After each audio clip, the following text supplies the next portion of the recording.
The Lordship's Last Will, a Miss Marple mystery. Hi there, welcome back to Haunting Vales. Tonight's mystery begins with the reading of a lord's final will, a moment meant to settle an estate, yet one that instead stirs suspicion, resentment, and fear. As family members gather beneath the old manor's roof, it soon becomes clear that someone has far more to gain than an inheritance.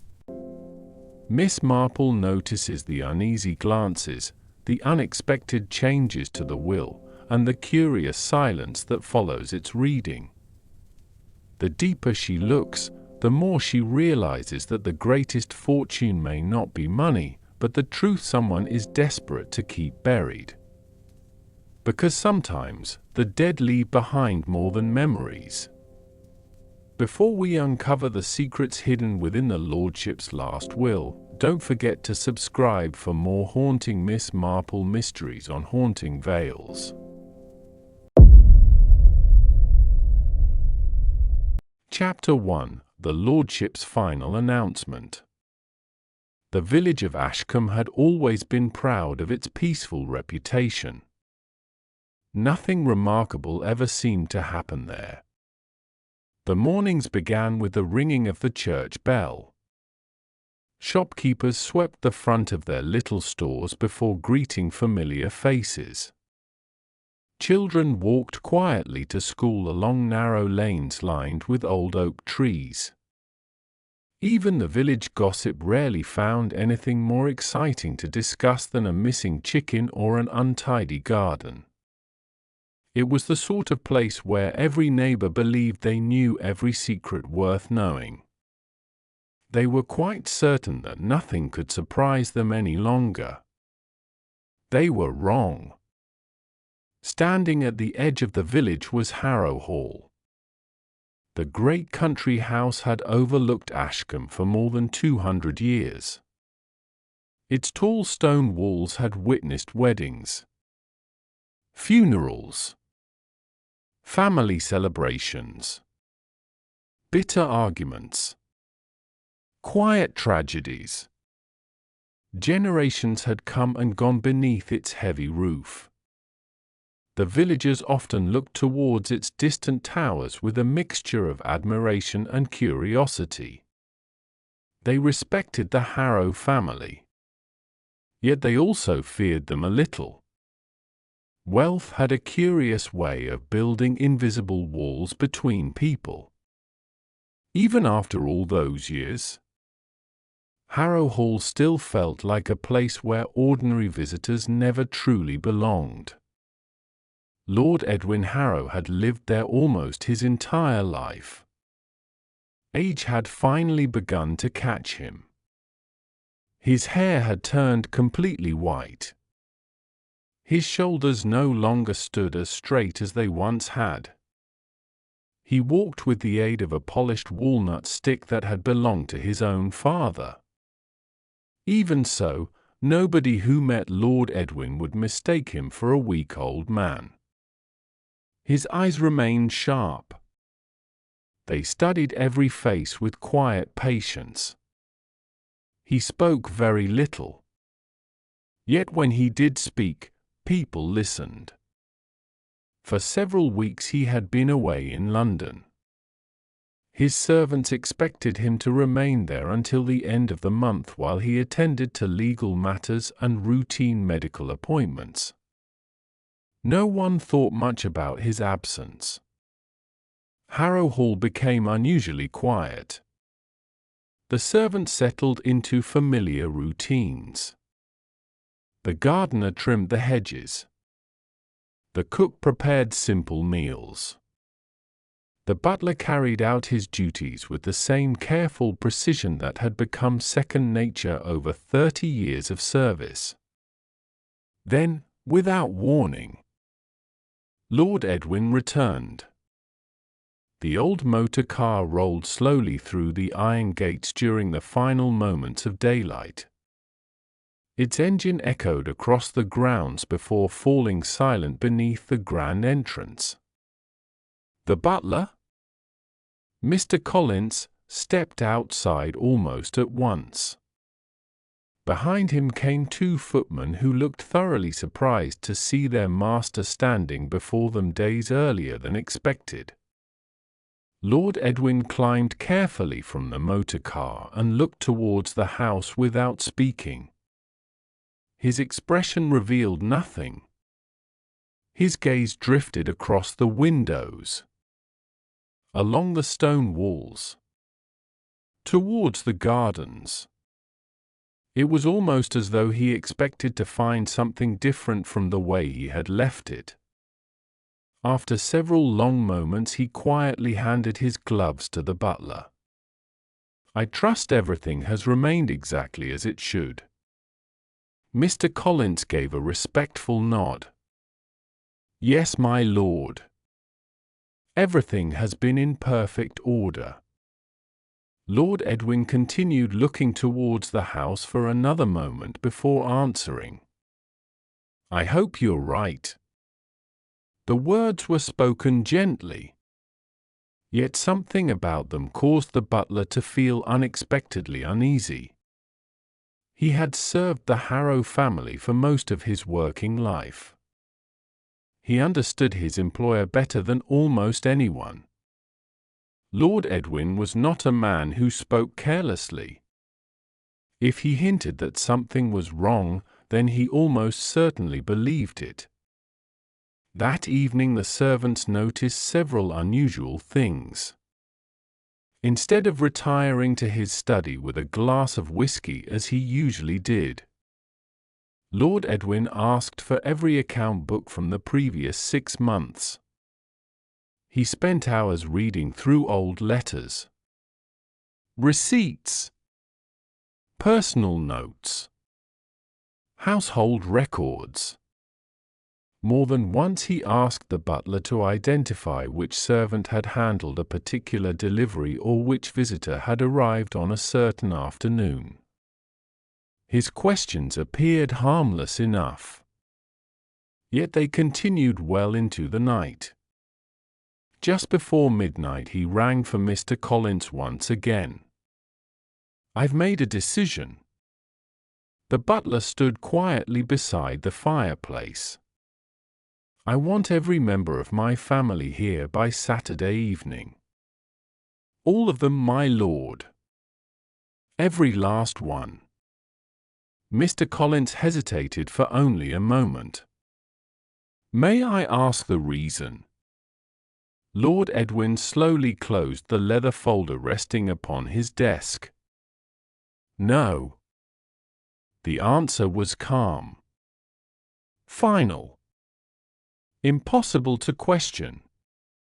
By sunrise the following morning, handwritten letters had been sent across the country. Some traveled only a few miles. Others were carried much farther. Each letter contained the same simple instruction: "You are required to attend Harrow Hall on Saturday evening." There were no further details. No explanation. No polite invitation. Only an expectation that the order would be obeyed. People began arriving shortly before sunset. The first carriage carried Charles Harrow and his wife Margaret. Charles was Lord Edwin's eldest nephew and the man most villagers assumed would inherit Harrow Hall one day. He possessed effortless charm. He smiled easily.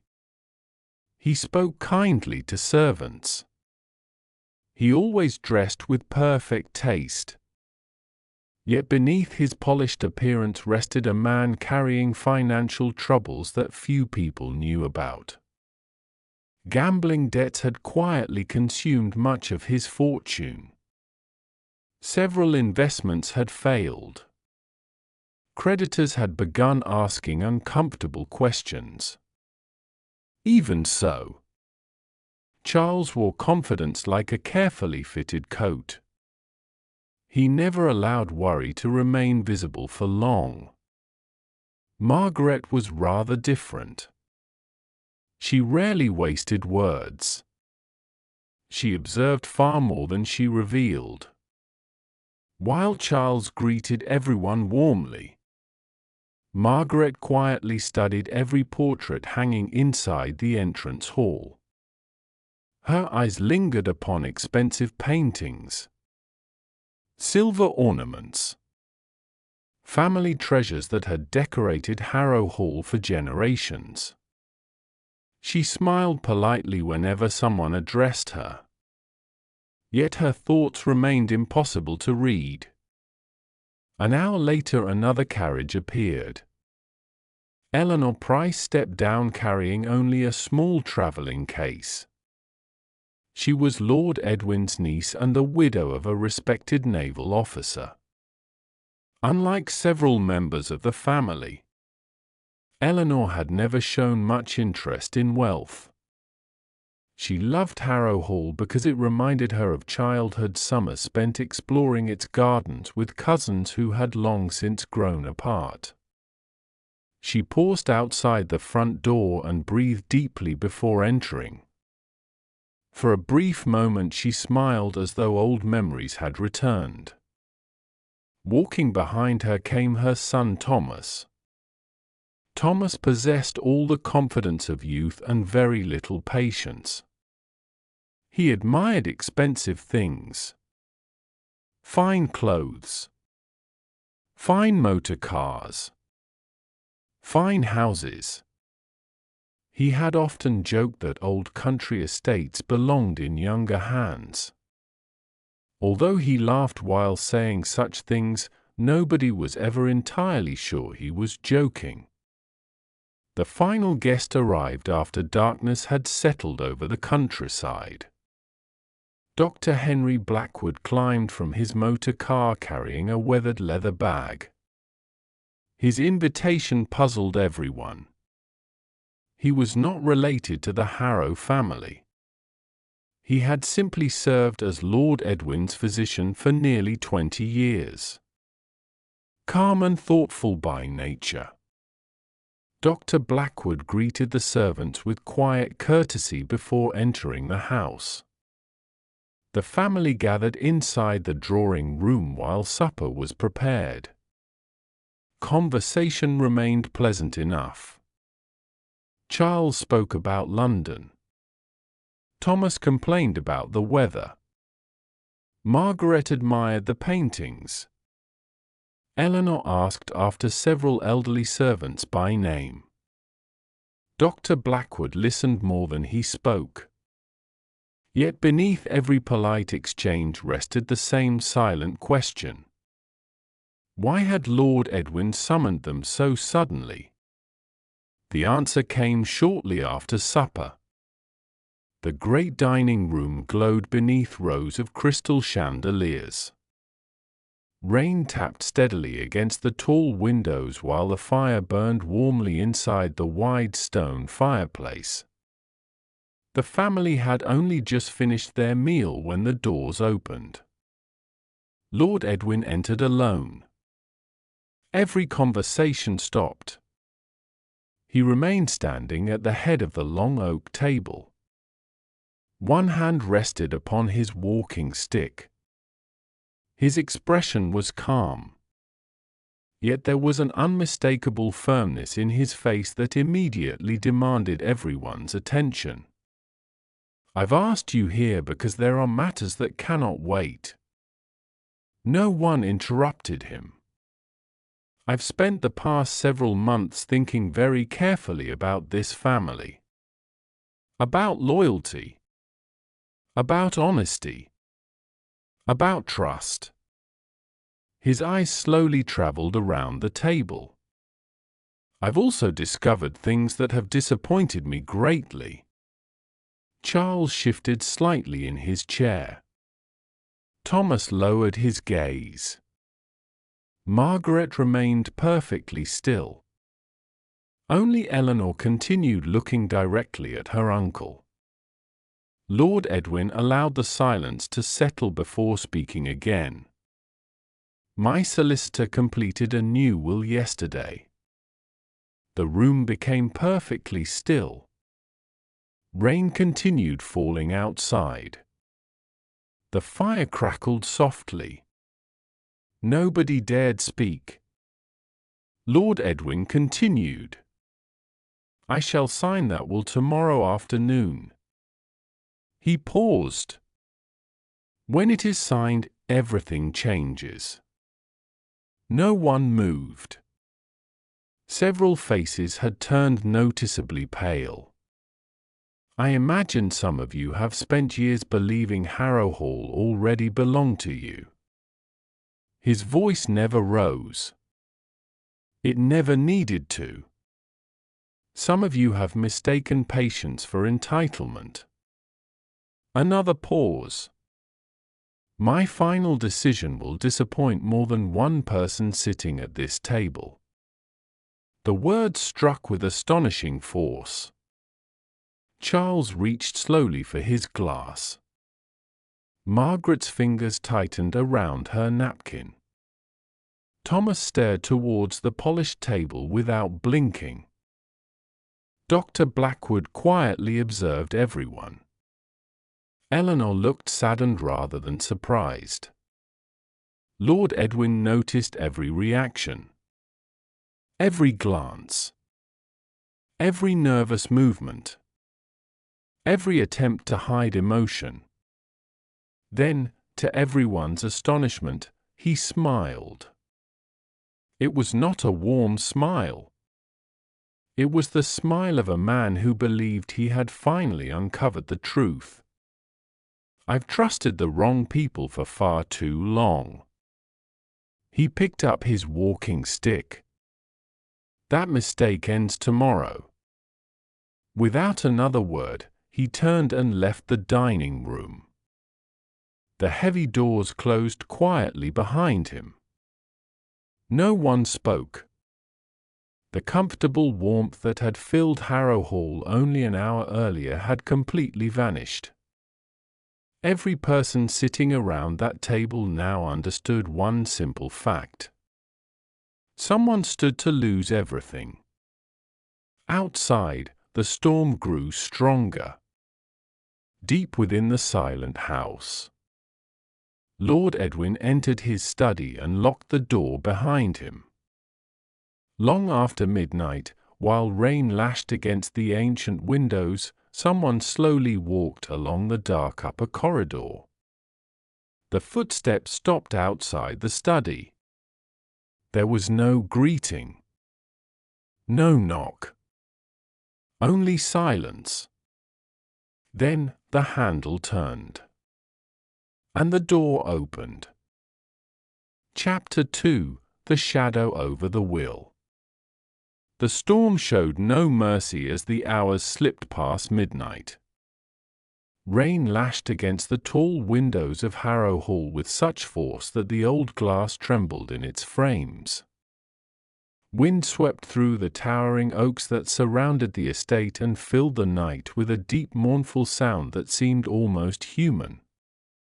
Inside the great house the servants had long since retired, and every corridor lay beneath a dim glow from the wall lamps. The silence should have brought peace. Instead it carried the uneasy feeling that someone remained awake, waiting for the right moment to act. Lord Edwin Harrow sat alone inside his study, where the fire had burned low enough to leave the room filled with long dancing shadows. Upon the broad oak desk rested the sealed envelope containing his new will. Beside it lay a leather notebook filled with observations collected over many months. He opened the notebook once again and slowly read the final page. Every line reminded him of the same painful truth. Someone within his own family had betrayed him. Missing money had only been the beginning. Letters had disappeared. Locks had been forced without leaving signs of damage. Even conversations held behind closed doors had somehow reached ears that should never have heard them. Lord Edwin had spent weeks pretending to know less than he truly did. The performance had been exhausting, but necessary. He gently closed the notebook and looked towards the portrait hanging above the fireplace. It showed his late wife smiling exactly as she had during the happiest years of their marriage. For a moment the old lord's stern expression softened. "You always believed the best of people," he whispered quietly. "I fear I believed it for far too long." His words disappeared into the empty room while the fire crackled softly in reply. He reached for the sealed envelope and rested his hand upon it without breaking the wax. Everything would change after tomorrow. Some members of the family would leave Harrow Hall wealthier than they had ever imagined. Others would discover that years of expectation had earned them almost nothing. A quiet knock disturbed the silence. Lord Edwin looked towards the door before inviting the visitor inside.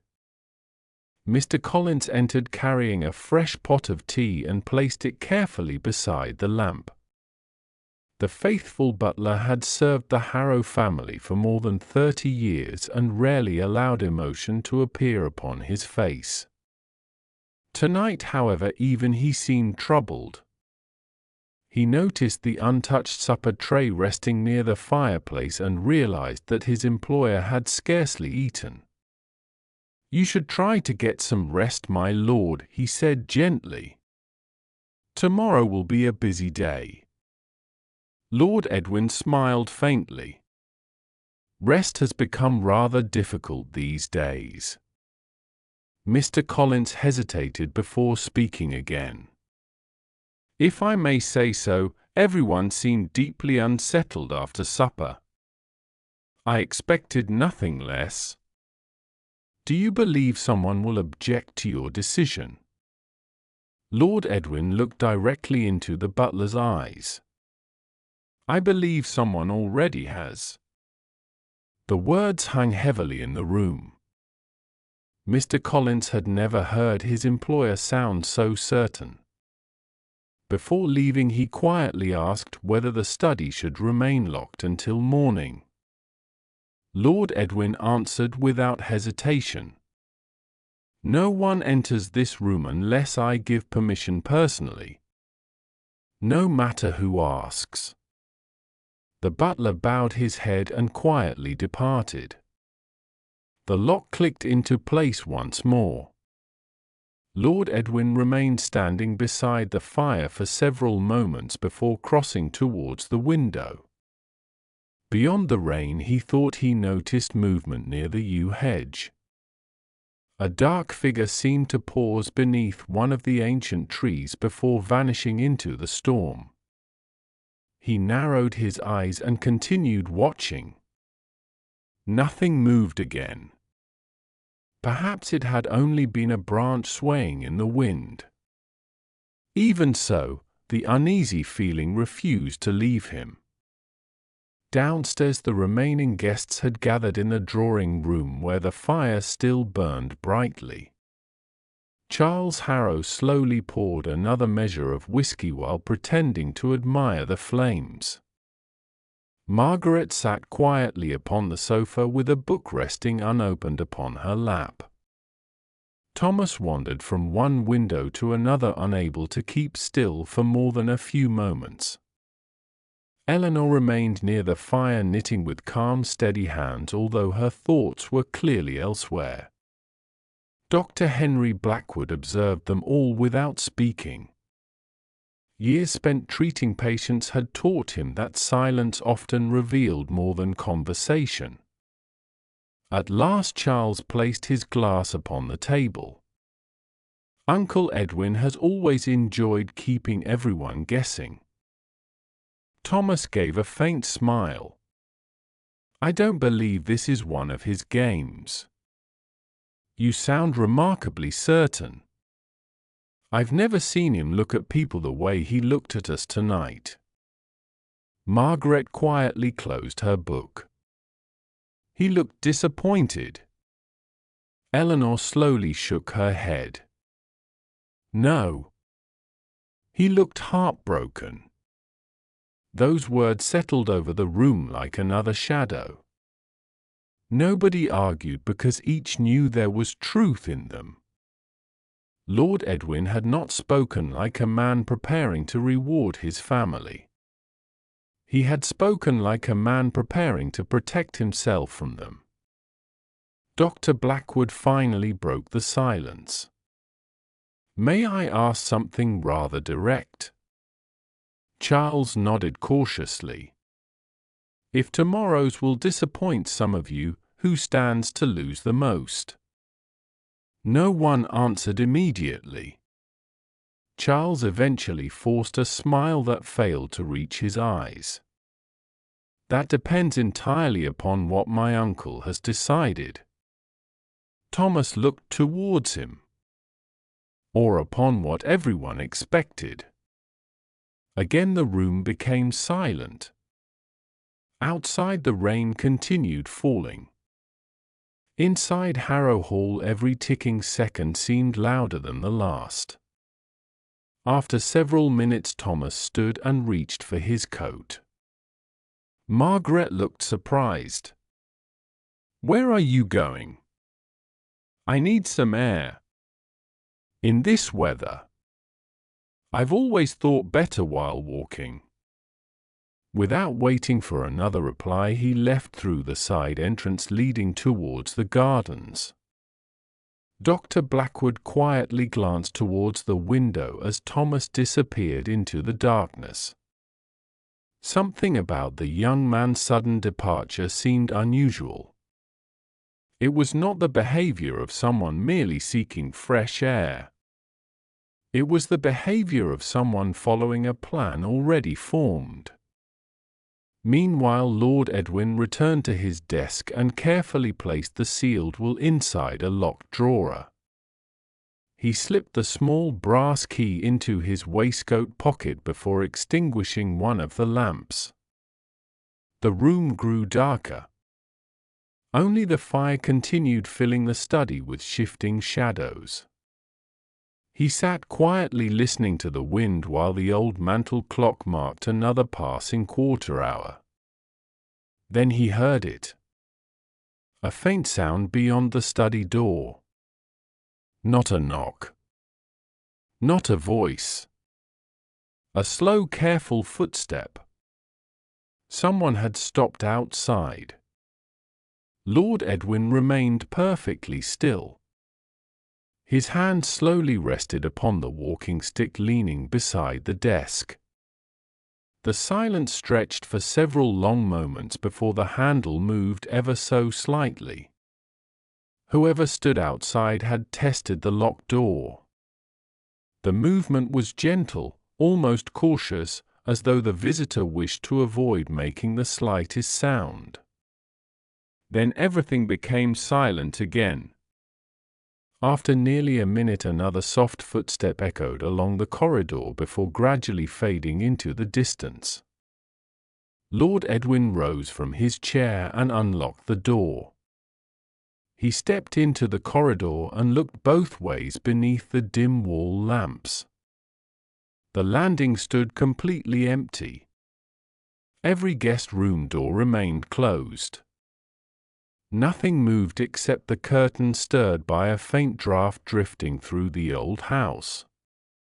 He slowly returned to the study and locked the door once again. Far below, Thomas quietly entered the house through the conservatory instead of the main entrance. His shoes were wet with rain and small drops of water marked the polished floor behind him. Before climbing the staircase, he looked carefully around to make certain nobody had seen him. Satisfied that the corridor remained empty, he disappeared into the shadows. High above, another unseen figure watched from the darkness at the end of the landing. The figure remained perfectly still until the study lamp finally went out. Only then did it begin moving silently towards Lord Edwin's door. And behind that locked door, the old lord had no idea that before another sunrise, someone inside Harrow Hall would make certain his final will was never signed. Chapter 3 – Miss Marple reads the final clue. Morning arrived beneath a sky still heavy with dark clouds. The storm had passed, yet Harrow Hall felt colder than it had the previous evening. The servants began their duties as they always had. Fires were lit. Curtains were drawn back. Breakfast was prepared. Even so, an uneasy silence lingered throughout the house. The event of the previous night had left everyone restless. Mr. Collins noticed that Lord Edwin had not rung for his usual morning tea. That alone was unusual. For more than 30 years his employer had followed exactly the same routine. By 7:30 the bell should have sounded. It never did. Concern slowly replaced patience. Mr. Collins carried the breakfast tray upstairs and stopped outside the study. He knocked once. There was no reply. He waited before knocking again, louder this time. The silence beyond the door remained complete. His concern deepened. Taking the spare key from his pocket, he unlocked the heavy oak door and stepped quietly inside. The tray slipped from his hands. Lord Edwin Harrow sat slumped beside his desk. His walking stick rested upon the floor only inches away. One hand still reached towards the locked drawer where the new will had been placed only hours earlier. The brass key remained inside his waistcoat pocket, untouched. There were no signs of struggle. No broken furniture. No shattered glass. The room appeared almost perfectly orderly. Yet the old lord was gone. Mr. Collins hurried into the corridor and called for Dr. Blackwood. Within moments the household was awake. Charles, Margaret, Eleanor, Thomas. Every servant gathered outside the study while Dr. Blackwood carried out a careful examination. Several long minutes passed before he slowly removed his spectacles and looked towards the waiting family. "I'm afraid Lord Edwin passed away during the night." Nobody spoke. The only sound came from the grandfather clock somewhere below, steadily marking another passing minute. Charles lowered his head and covered his face with one hand. Margaret quietly rested a hand upon his shoulder. Eleanor stood perfectly still with tears forming in her eyes. Thomas looked towards the window rather than the body. Dr. Blackwood noticed every reaction, though he said nothing. Then he frowned. He leaned closer to Lord Edwin's desk. The locked drawer had been opened. The small brass key still remained inside the old lord's pocket, yet the drawer itself stood slightly open. Dr. Blackwood carefully looked inside. It was empty. The sealed envelope containing the new will had vanished. The room suddenly felt colder. Mr. Collins stared in disbelief. "That cannot be." Dr. Blackwood slowly straightened himself. "Someone entered this study after Lord Edwin locked the door." Charles looked shocked. "Are you saying someone stole the will?" "I'm saying it isn't here." Thomas stepped forward. "Perhaps Uncle Edwin moved it." Dr. Blackwood slowly shook his head. "If he had? I believe we would have found some sign of it." The local police arrived before midday. Inspector Arthur Hale had investigated nearly every serious crime within the county during the past 15 years. He possessed a calm manner and preferred facts over guesses. After listening carefully to every member of the household, he examined the study himself. The windows had remained locked from inside. The only door showed no sign of forced entry. Nothing appeared missing except the sealed envelope. It made very little sense. The inspector gathered everyone inside the drawing room. "I would like each of you to describe your movements after supper." Charles explained that he had remained in the drawing room before retiring shortly after 11. Margaret confirmed his account. Eleanor admitted she had read for an hour before going to bed. Dr. Blackwood stated that he had spent part of the evening writing medical notes before sleeping. Thomas calmly explained that he had walked outside for fresh air because the storm had made him restless. Inspector Hale looked directly at him. "How long were you outside?" "Perhaps 20 minutes. Did anyone see you?" "I don't believe so." The inspector quietly made another note. Mr. Collins then described hearing nothing unusual during the night. One of the younger servants, however, remembered something different. Just after midnight, she had seen a shadow moving across the upper landing.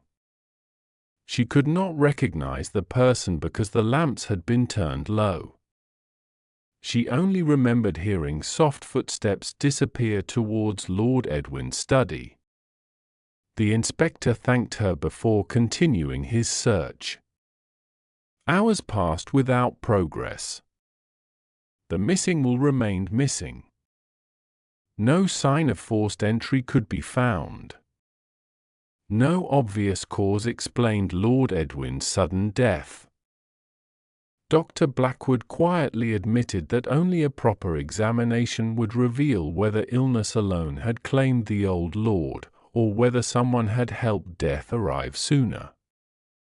As the afternoon wore on, Inspector Hale stood beside the drawing-room window looking across the village. Something about the case troubled him deeply. It seemed too carefully arranged. Almost as though the missing will mattered more than the death itself. Mr. Collins approached quietly. "There may be someone who could offer another opinion." The inspector looked at him. "Who?" The butler smiled faintly. "An elderly lady staying with her niece in the village. She has a remarkable habit of noticing things everyone else overlooks." Inspector Hale raised an eyebrow. "You believe she could help?" "I've heard of several difficult cases that became rather less difficult after she became involved." The inspector considered the suggestion for only a moment before nodding. "Very well. At this stage, another pair of eyes cannot hurt." That afternoon, as gentle sunlight finally broke through the clouds, a quiet elderly lady wearing a simple tweed coat and carrying a small handbag walked slowly through the gates of Harrow Hall. She paused for a moment to admire the gardens. Then her eyes drifted towards the upper study window. Her gentle smile faded ever so slightly. "How very curious," she whispered. Inspector Hale greeted her at the entrance. "Thank you for coming, Miss Marple." She gave a polite nod before stepping inside. "I've learned that people often hide their worst secrets behind their best manners," she said softly. "Country houses are especially good at that." The inspector led her towards the study. Miss Marple entered the room without saying another word. She slowly looked around. Her eyes rested upon the fireplace, the empty drawer, the untouched teacup, the walking stick lying beside the chair. Finally, she noticed something almost invisible upon the polished wooden floor. A tiny smear of wet garden soil. No one else had noticed it. Miss Marple smiled gently. "Oh dear," she murmured. "I don't believe the will was the first thing our visitor came here to collect." The room fell silent. And for the first time since Lord Edwin's death, someone had found the smallest thread that might unravel the entire mystery. Before the day was over, Miss Marple would ask one simple question. A question that someone inside Harrow Hall desperately hoped she would never think to ask. If the will was stolen? She said quietly. Who knew where to find it before it was ever hidden? No one answered. Every face inside Harrow Hall suddenly seemed to hide another secret. The truth was closer than anyone realized, and someone in that house was already making plans to bury it forever. If you're enjoying this mystery, don't forget to like the video, subscribe to the channel, and tell us in the comments who you believe stole Lord Edwin's will. Your theory might uncover the truth before Miss Marple does. Until next time, keep your eyes open, because the smallest clue often solves the greatest mystery.